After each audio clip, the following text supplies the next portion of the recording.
born in the 1950s, proposed again by Councillor Amy Shears and seconded by Mark Kimball.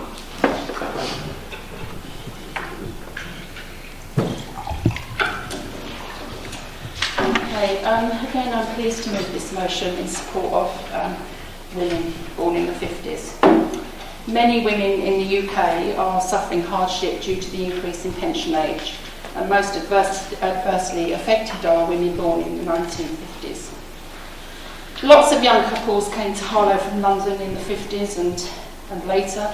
In fact, there was a time this town was known as Pram Town.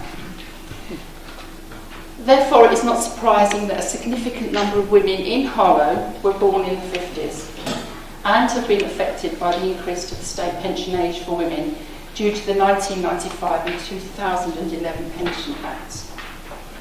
Far too many women were never notified of these changes. They weren't given enough notice. To make other arrangements for their retirement. Women generally take on more caring responsibilities in families and are often lower paid jobs or part-time work. Therefore, many women had less opportunities to make other arrangements for their retirement and relied on the fact that they would get their state pension when they reached 60. The DWP has confirmed that it failed to write to women affected by the 1995 Act until 14 years later in 2009. However, these letters were stopped in 2011 because the government was planning to make further increases. Only women born up to the 5th of April in 1953 were written to in that round of letters. The DWP did start writing to women born after the 6th of April 1953, but in 2012. There are around 3.5 million women affected by these reforms, and many are suffering financial hardship. There is evidence that some women have no choice but to sell homes, claim housing benefit and other benefits, some having to use food banks. We are speaking of women in their 60s who have worked, paid their national insurance and taxes, contributed to society, brought up families while holding down jobs. Many working from the age of 15, all women who were promised a pension at 60. IFS analysis funded by Joseph Rowntree Foundation and the Economic and Social Research Council said the falls in household incomes caused by the reform have pushed income poverty among 60 to 62-year-old women up sharply. But this motion is not about equality of pension age with men. This is about gender inequality in relation to poverty and the lack of notice to prepare millions of women who were not given enough warning of the increase in their pensionable age. There needs to be a fair transitional arrangements for women born in the 50s. Many councils across the country have shown their support for fair transitional state pension arrangements for 1950s women. Harlow Council should do the same. Thank you, Councillor. Councillor Martin, would you like to reserve the... Okay. How will it out to debate now? Councillor. Chair, I want to start this debate by saying I believe that people who have worked hard all their lives deserve security in their retirement. The triple lock the government introduced to the basic state pension rises by inflation earnings and the 2.5% guarantee, whichever is highest. This means that in the 2018-19 state pension provision, people can see that their pension has risen up to £1,450 more a year than it was in 2010. So we are on the side of pensioners in this party. For those reaching state pension age after April 2016, the new state pension has been introduced at a single flat rate of £159.55 per week, which has also been given the triple lock guarantee. All those women affected by the 2011 state pension age changes will draw their state pension under the new system, which is much fairer to women than the previous system, and will mean 650,000 women will receive an average of £8 per week more in their first 10 years. Equalising the state pension age was necessary to ensure the state pension remained sustainable. and to reflect our modern economy and our society. The Pension Act of 1995 legislated for this to be done gradually after 2010. But following sharp increases in life expectancy projections, the government had to accelerate this process slightly in the Pension Act of 2011 to secure the sustainability of the system. The government did listen to the concerns raised at the time of the 2011 adjustment, and as a result, the maximum increase was capped at 18 months relative to the 1995 timetable.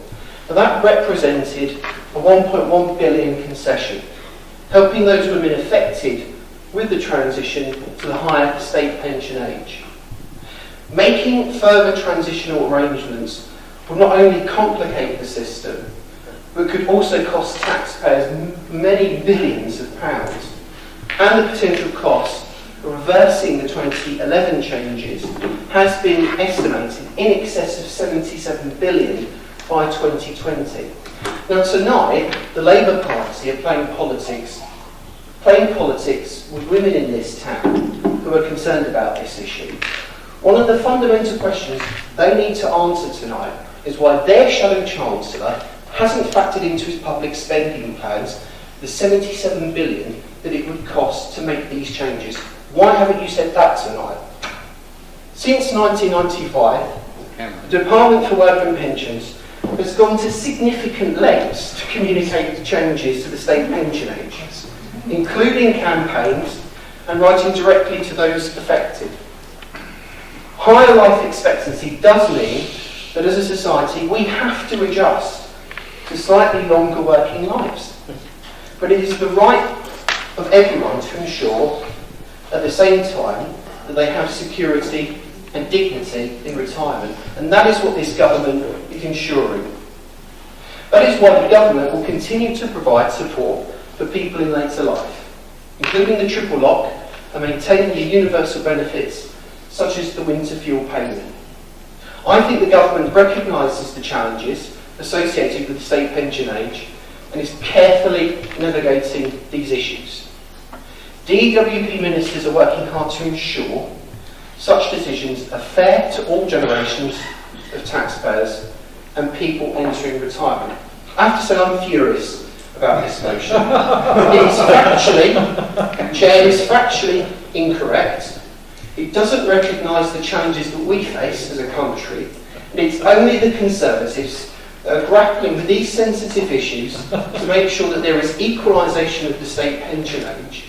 And the Labour Party themselves nationally, and I expect Mark Ingle to answer this question, will not factor into their public spending plans a reversal of it. So what are they? Are they for the equalisation or are they not?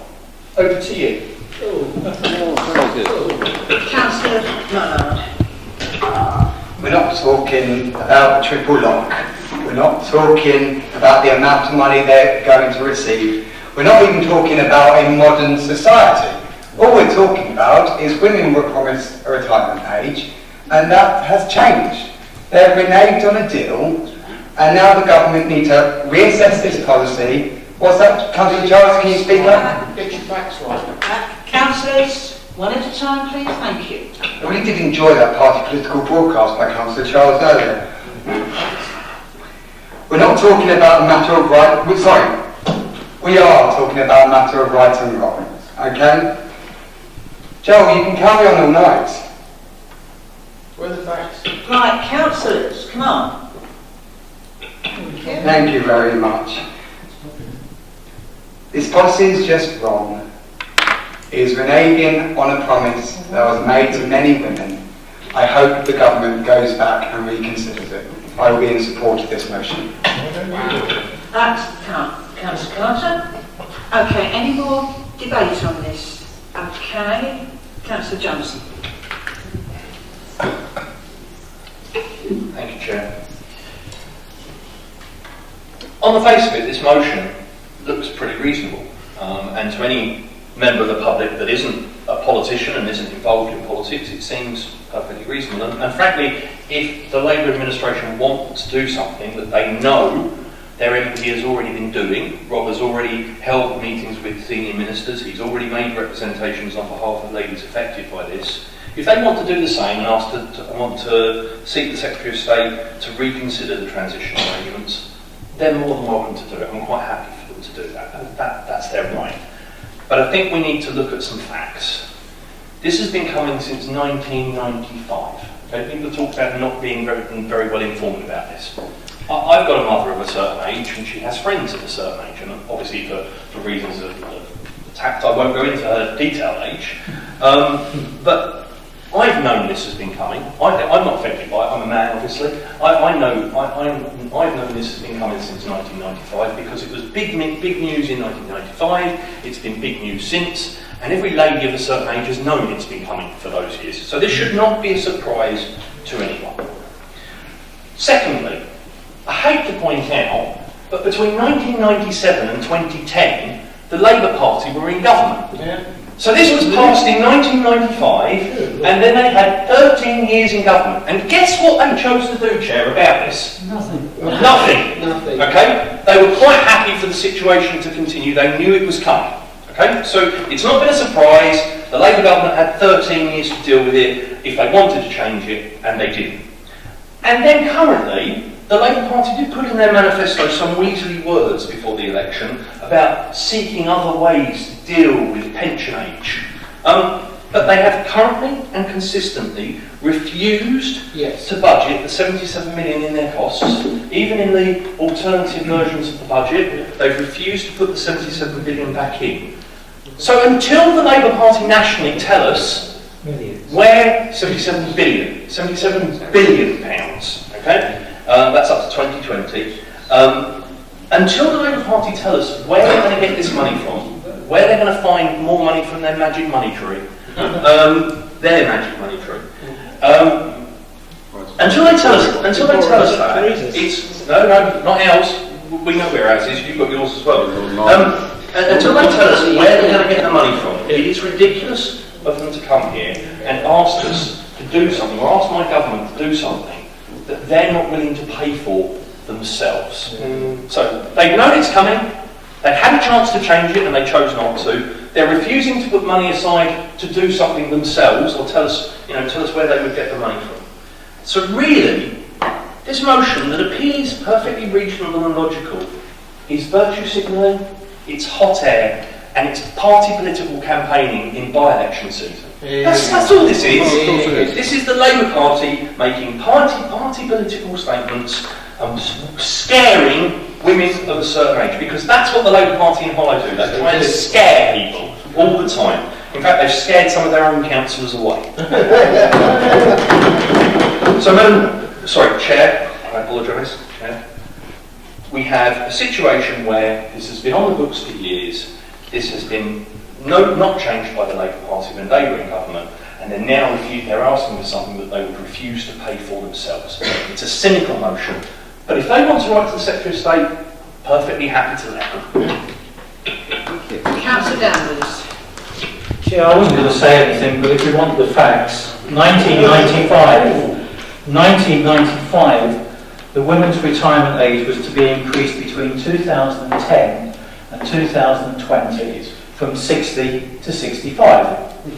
And every 2 years, it was to go up a year. They've leapfrogged to 67. People I know who are actually planning to retire at 60 are actually working on now because of the actual way in which things go, all the way up to 67. And to deprive lots and lots of women nationally of that expectation, you can actually fiddle the figures as much as you like over there, but at the end of the day, once you start changing the ball game, the unfairness creeps in, then people cannot plan for this.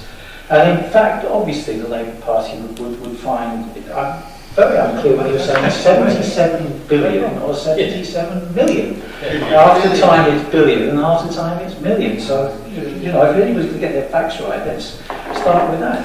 Point of personal explanation, Madam Chairman, understanding orders. I apologise if I misled Councillor Danvers in 77 million. I clearly meant 77 billion, and I take on board that I may have misspoken. It was 77 billion, Councillor Danvers. Councillor Councillor Hardy. Thank you. I just wanted to bring into the room the real life story of Council, and I asked if I could use her name because she wants to be in this room. She lives in Seymour's. When we moved here 12 years ago, she answered an ad to come and look after our children. She's looked after them for the last 12 years. I've watched her scrape by, cleaning. I've watched her lose jobs without any warning because the elderly man she was looking after died.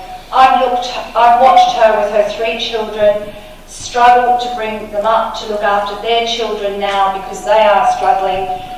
She is 60 next week, and she told me tonight that she thought she would be getting something that would look after her next week. She thought she was going to be cared for next week.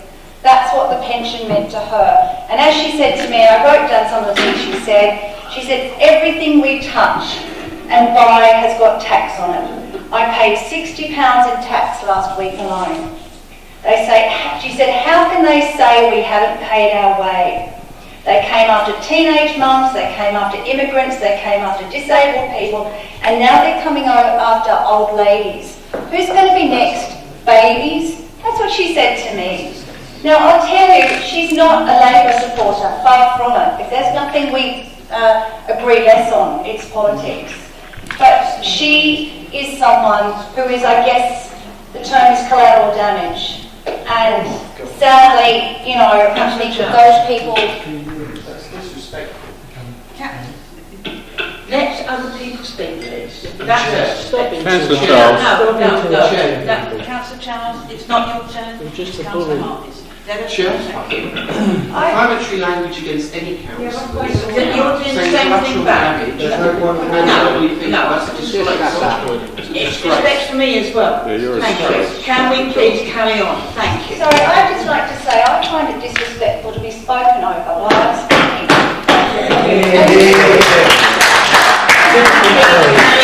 Because we've had to from your side. Okay,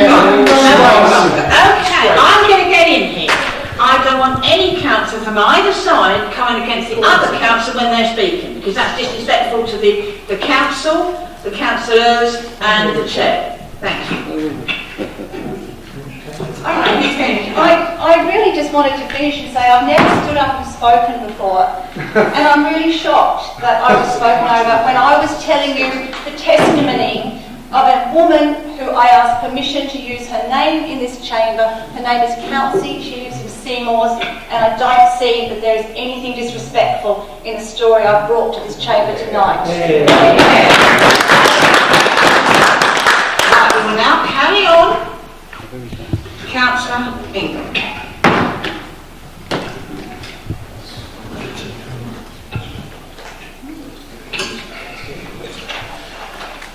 Chair,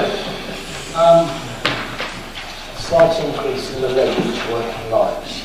People have to accept a slight increase in the length of working lives, according to Councillor Charles. Some women had only 2 years' notice of a 6-year increase in their state pension age.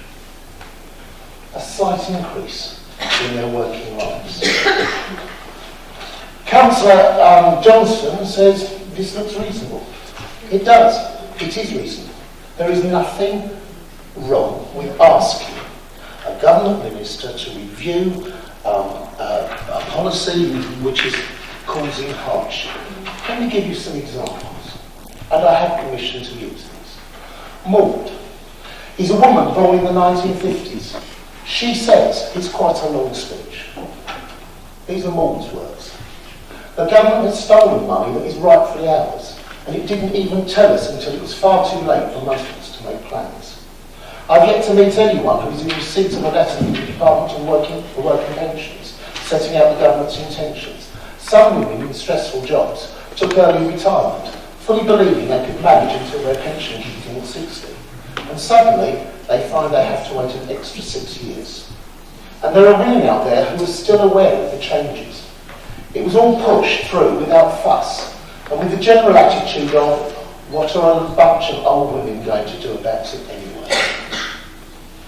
Peggy said, Peggy's of a similar age, I worked all my life and brought up 3 children, yet here I am, aged 64, tidying up my CV when I should be helping out with looking after my grandchildren. It makes me livid. I resent that I have been robbed of my retirement plans. I'm having to take in a lodger to help pay the bills. Who the hell is this government to turn my life upside down like that? I have paid my contributions. We had a contract that we would go to work and pay him and retire at 60.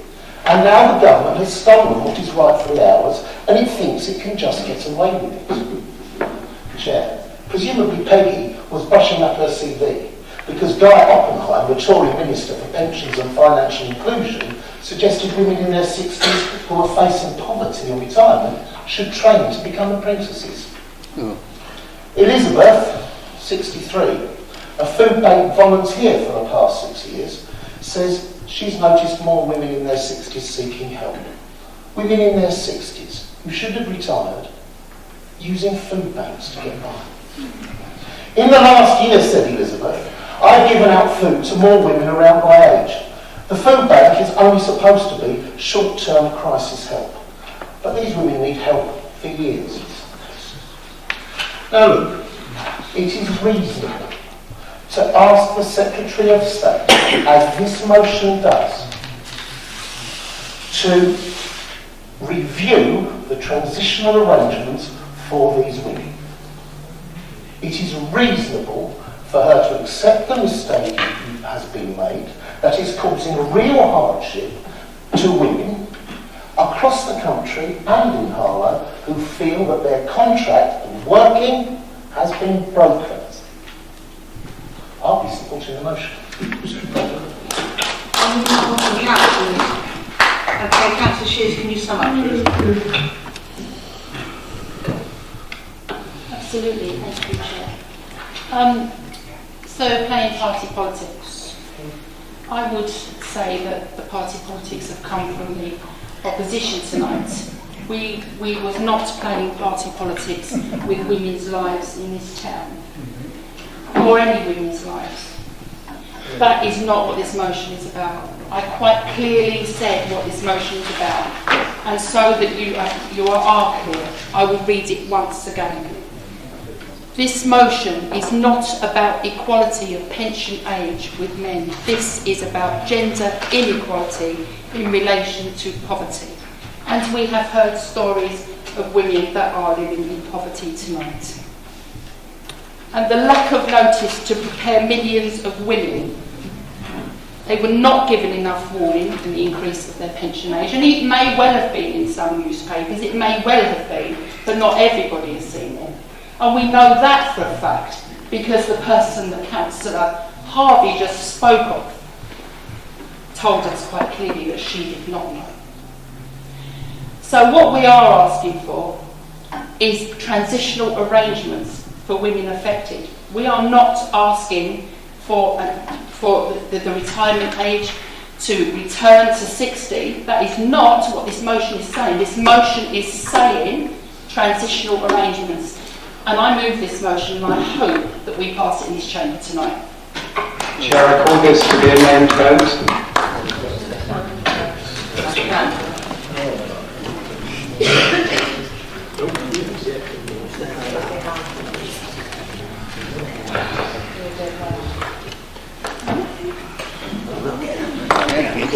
Thank you, members. I will call your name and I would ask you to simply say for, against or abstain.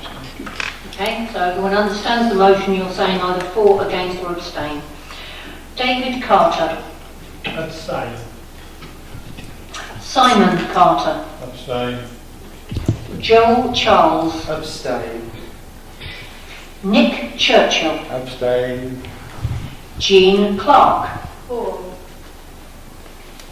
Mike Davis. For. Bob Davis. For. Mike Garnett. Abstain. Tony Hall. Abstain. Eugenie Harvey. For. Maggie Holcoop. For. Mark Ingle. For. Andrew Johnson. Abstain. Eddie Johnson. Abstain. Stephen Mullard. 4. Danny Purton. 4. Lainey Shears. 4. Clive Sluter. Abstain. John Strachan. 4. Emma Toll. 4. Phil Waite. 4. And Mark Wilkinson. 4. Thank you.